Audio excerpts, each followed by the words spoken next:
Neat ಪ್ರಶ್ನೆ ಪತ್ರಿಕೆ ಲೀಕಾಸುರರಿಗೆ ಕೇಂದ್ರ ಸರ್ಕಾರ ಶಾಕ್ ಕೊಟ್ಟಿದೆ. ಪ್ರಶ್ನೆ ಪತ್ರಿಕೆ ಸೋರಿಕೆ ತಡೆ ಮಸೂದೆಗೆ ಸಂಪುಟ ಒಪ್ಪಿಗೆಯನ್ನ ಸೂಚಿಸಿದೆ.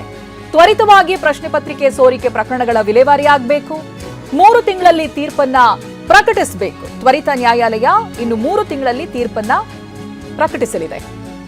ಸಾರ್ವಜನಿಕ ಪರೀಕ್ಷೆಗಳ ಕಾಯ್ದೆ 2024ರ ಬಲವರ್ಧನೆಗೆ ಅಪರಾಧಿಗಳಿಗೆ 10 ಕೋಟಿ ದಂಡ, 10 ವರ್ಷ ಜೈಲು ಶಿಕ್ಷೆ ಅಂತ. ಈ ಹಿಂದೆ ಯಾವ ರೀತಿಯಾಗಿತ್ತು? 1 ಕೋಟಿ ರೂಪಾಯಿ ದಂಡ ಇತ್ತು, 5 ರಿಂದ 10 ವರ್ಷ ಜೈಲು ಶಿಕ್ಷೆ ಇತ್ತು.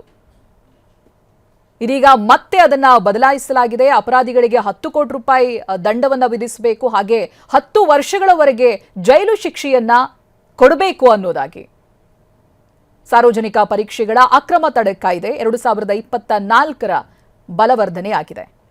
ಈ ಹಿಂದೆ ಇದ್ದಂತ 1 ಕೋಟಿ ರೂಪಾಯಿ ದಂಡ, 5 ರಿಂದ 10 ವರ್ಷ ಜೈಲಿನಿಂದ ಇದೀಗ 10 ಕೋಟಿ ರೂಪಾಯಿ ದಂಡ, 10 ವರ್ಷ ಜೈಲು ಶಿಕ್ಷೆ ಅನ್ನೋದಾಗಿ ಆಗಬೇಕು ಅನ್ನೋದಾಗಿ ಮಾತುಕತೆಗಳಾಗ್ತಾ ಇದೆ. ಪ್ರಶ್ನೆ ಪತ್ರಿಕೆ ಸೋರಿಕೆ ತಡೆ ಮಸೂದೆಗೆ ಸಂಪುಟ ಒಪ್ಪಿಗೆಯನ್ನ ಕೂಡ ಸೂಚಿಸಿದೆ.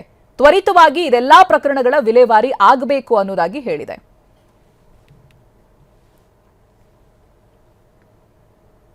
ಇನ್ನು ಪ್ರಹ್ಲಾದ್ ಜೋಶಿ ಇದೆಲ್ಲ ಪ್ರಕರಣಗಳ ಬಗ್ಗೆ, ಹಾಗೆ ನಡೀತಾ ಇರುವಂತಹ ಬೆಳವಣಿಗೆ ಬಗ್ಗೆ ಮಾತನಾಡಿದ್ದಾರೆ. ಬನ್ನಿ ನೋಡೋಣ. ಈ ಎಲ್ಲ ಒಂದು ವಿಷಯದಲ್ಲಿ ಭಾರತ ಸರ್ಕಾರ ಯಾವುದೇ ರೀತಿಯಾದಂಥ ಕ್ಯಾಶುವಲ್ ಅಪ್ರೋಚ್ ನಾವು ಮೊದಲಿಂದನೂ ಮಾಡಿಲ್ಲ. We have taken this very very seriously. 2024ರಲ್ಲಿ ನಾವು ಜೂನ್ದಲ್ಲಿ ನಾವು ಒಂದು public examination prevention of act ಅಂಥೇಳಿ ನಾವೊಂದು ಆ್ಯಕ್ಟ್ ತಂದೀವಿ. ಪಬ್ಲಿಕ್ ಎಕ್ಸಾಮಿನೇಷನ್ದಲ್ಲಿ ಯಾವುದೇ ರೀತಿ ಅಕ್ರಮಗಳು ನಡೀಬಾರ್ದು, ಆ ರೀತಿಯಲ್ಲಿ ಒಂದು ಆ್ಯಕ್ಟ್ ತಂದೀವಿ.